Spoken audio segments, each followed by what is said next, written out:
Hello friends, I am C Vardhman लगा। Sir, last GST amendment series में मैंने आपको रजिस्ट्रेशन का अमेंडमेंट समझाया था। आज अपन बात करेंगे टैक्स इनवॉइस में। एक ही अमेंडमेंट है, डेफिनेटली एग्जाम में आएगा, ऑप्शन नहीं दे रहा हूँ। चाहे एमसीक्यू के सिनेरियो में आए, चाहे डिस्क्रिप्टिव में आए, जहां भी आए आएगा।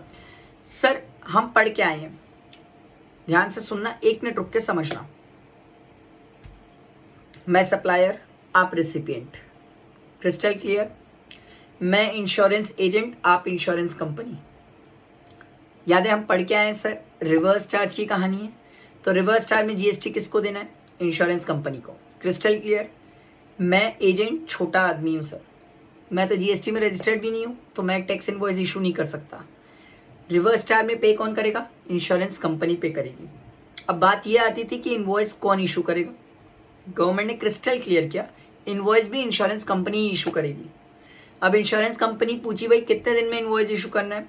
वेरी वेरी इंपॉर्टेंट सर, जब supply of goods and services होगा, सप्लाई, टाइम ऑफ सप्लाई तो हम निकाल सकते हैं ना sir, supply of goods and services होगा, उसके with in 30 days insurance company को टैक्स इनवॉइस इशू करना है।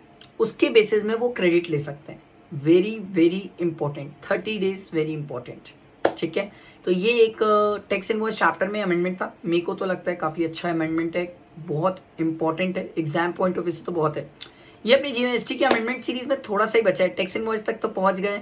अकाउंट्स एंड रिकॉर्ड्स में अमेंडमेंट नहीं है सर।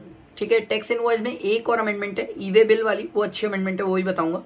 और इसके बाद क्या बोलते हैं, अकाउंट्स रिकॉर्ड्स में है नहीं।